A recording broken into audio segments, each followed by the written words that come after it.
Chers amis, Beshem Hashem, Naaseh, Benasser, Benarviach, Chaim Tovim, Shalom. Nous sommes aujourd'hui le vendredi 10 du mois de février, Yutet du mois de Shvat, Chaim Tovim, Shalom. Shiur acheté ce matin par Gérald Sexic pour remercier Akadosh Baruch Hu, Shtabach Shemo Lahad, pour tout ce qu'il nous donne, une réussite dans tous les domaines pour ses enfants. Samuel, Anaël, Elsa, et remercier aussi le Rav Tutu pour tous ses enseignements. Toda Rabba, Tzadik, Hashem, Varech, Otra, Bechol, Asher, Lach, Chaim Tovim, Shalom, Yiratzon, que le mérite de cette étude t'apporte tous les bonheurs du monde à toi, à tous les enfants d'Israël, Refouach, Tema, Achlama, Meira, Briut, et Tanakrout, Tamim, à tout le monde.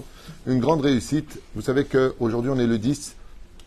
Bezrat Hashem, ceux qui peuvent, Tavo, Alechem Bracha.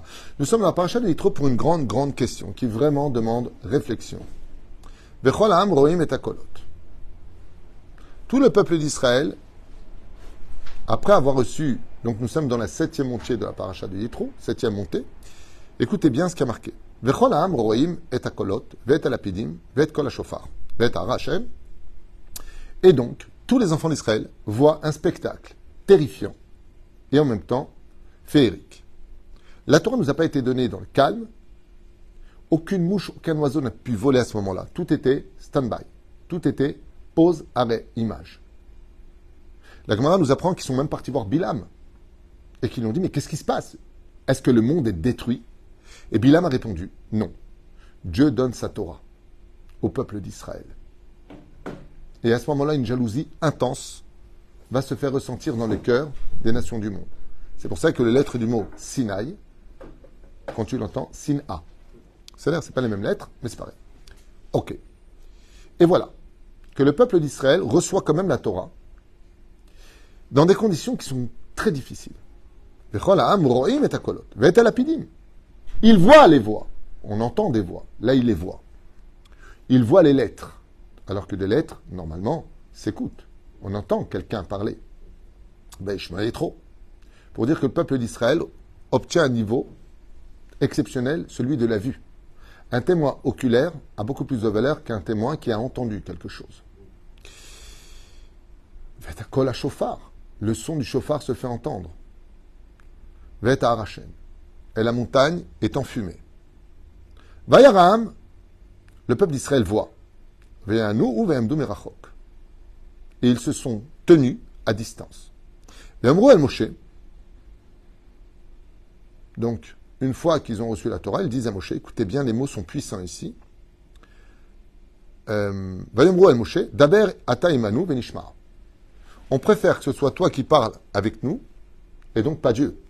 Ve'nishma. Et on t'écoutera. Pourquoi? Parce qu'il faut savoir que les enfants d'Israël, quand Dieu leur a annoncé les 2 premiers commandements, qui en réalité sont les plus durs de tous. C'est d'ailleurs, Alpissol, je vous dis comme ça un secret. Pourquoi Israël, on a dit Naaseh v'nishma. Nous ferons et nous comprendrons. On accepte la Torah, après on la fera. Et qu'après on a dit à Dieu, non, on veut pas la Torah. Parce que Dieu nous a donné les 2 commandements. Et quand Dieu s'est adressé à nous, on est tous morts. Nos âmes n'ont pas pu tenir la grandeur de Dieu. Et il y a eu Triat Ametim, résurrection des morts, pendant le don de la Torah. Dieu a rendu les âmes pour les 2 premiers commandements. Et Chazal, ils disent quelque chose de terrible. Ils disent, quand Dieu a dit, tu n'auras pas d'autre Dieu que moi, les enfants d'Israël, ils ont tellement pris conscience de l'importance de la Torah qu'ils ont dit, mais on a trop d'Yetzerara en nous, on ne peut pas réussir. On ne peut pas réussir.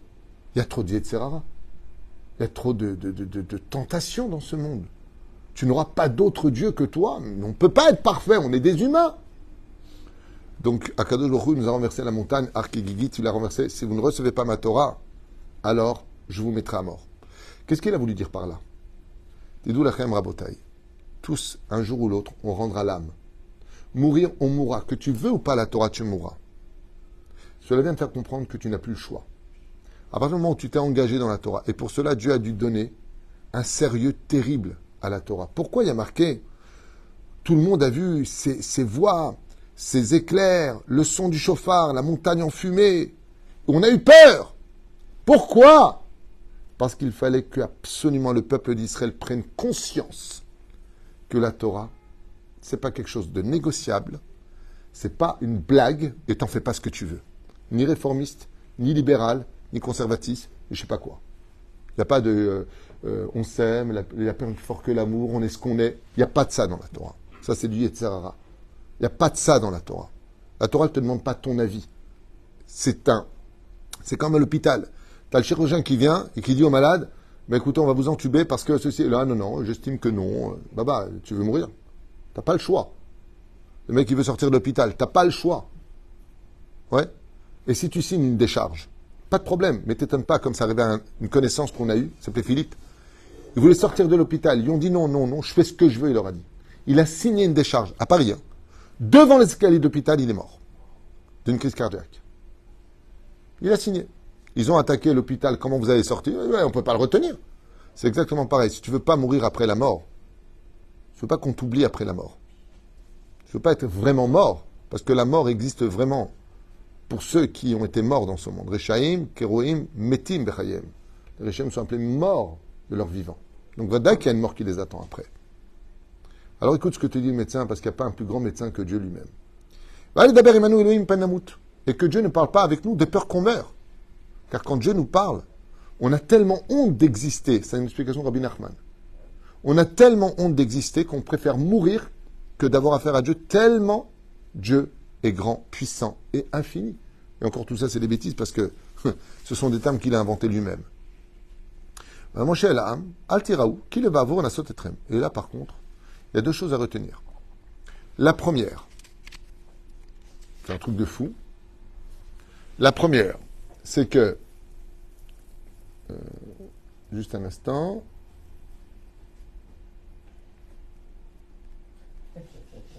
oui, nous avons tous vu que tu nous as parlé du ciel. Donc la première chose à retenir de ce texte-là, c'est que c'est pas un mec qui s'est levé, je suis le fils de Dieu, Dieu m'a parlé, le mec sort d'une grotte, je suis le prophète, Dieu m'a parlé. Ou le mec, il était dans une grotte, pareil, de l'autre côté, Dieu m'a parlé. Ils sont tous témoins que Dieu a parlé avec Moshe Rabbeinu. Je vous le lis dans le texte de la Torah, c'est marqué à 5 reprises différentes dans toute la Torah. Vayomer Adonai Moshe, Kotomar al Bnei Israël, Atem reitem kimina shamaim. Vous avez tous vu de vos propres yeux en tant que témoins oculaires 3 millions de juifs, kimina shamaim, dit Barti imachem, que j'ai parlé avec vous. Donc on a tous vu du ciel que Dieu a parlé avec Moshe et que Moshe nous a transmis la Torah de Dieu. Donc malheur à ceux qui disent ça c'est Moshe qui l'a écrit la Torah. C'est marqué noir sur blanc en Torah qu'on a tous vu que Dieu a donné la Torah à Moshe. C'est marqué dans le texte de la Torah. Donc comme ça, tu ne peux pas dire le contraire. Mais là, regardez bien. Et la réponse de Moshe, elle est vraiment incroyable. Vayomer Moshe el Ha'am. Moshe répond, Al tiraou, n'ayez crainte. Si tu donnes une Torah qui est du miel, pourquoi tu la donnes dans une telle torpeur, au point qu'il meurt? Qu'il est vavon asot etrem, car Dieu vous a donné cette Torah dans cette façon-là, pour vous essayer, pour vous mettre à l'épreuve. L'épreuve de quoi? Tu viens de prendre un peuple qui vient de sortir à 49 jours de l'Égypte avec des coups de bâton, ils n'en peuvent plus de leur vie, et tu les mets à l'épreuve. Quelle épreuve? Les Nassot et Trem. Alors je vous traduis. Vayomer Moshe, Moshe donc bien entendu premier niveau de compréhension, Vayomer Moshe el Ha'am, il s'adressa au peuple, Al tiraou, n'ayez crainte. Qui? Car les Ba'avour Nassot et Trem, c'est pour vous mettre à l'épreuve. Ba Elohim, qui est venu Elohim.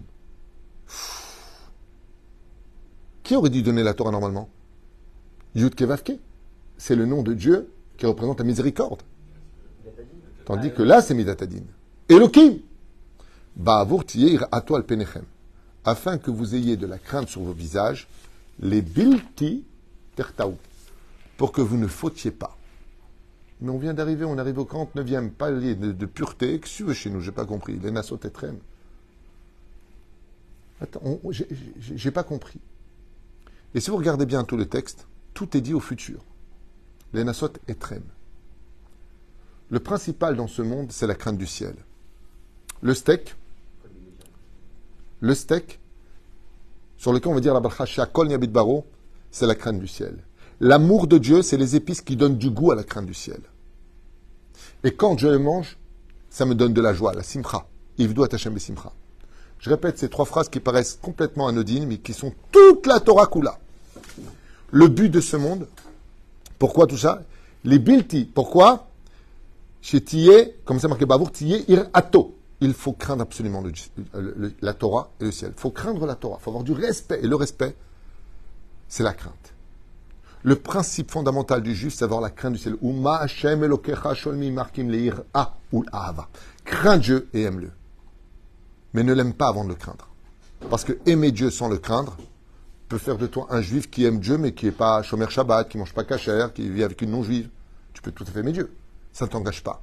Mais si tu crains Dieu, tu ne fauteras pas. Chez Nehemar, Bavoti Irato al Penechem, les vilti tertaou. Qu'est-ce qui t'empêche de fauter la crainte? Vous avez compris de quoi on parle? Donc je répète cette image qui est tellement belle. Le steak sur lequel on fait la bracha, quel bracha on fait sur les épices? On ne fait pas de bracha sur les épices. Mais les épices donnent du goût. Dans ce monde, le but principal de notre avodat Hashem, c'est de craindre Dieu. Pour donner du goût à cette crainte, il faut l'aimer. Et quand tu as le goût dans le steak, tu le manges dans la joie. Donc, crainte plus amour égale joie. Sinon, tu n'atteindras jamais la force de Dieu. Mais c'est quand même difficile, on a dit tout à l'heure, qu'on reçoit la Torah, on revient de l'esclavage d'Égypte. Il y a 49 jours de convalescence. Zeksh, fête de Shavuot, fête de Shavuot. Le lait, le miel, allez, lama. En réalité, c'est beaucoup plus profond que ça.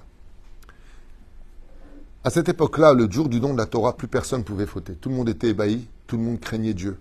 On avait atteint le plus haut degré qu'on appelle d'Ordéa, le peuple de la connaissance.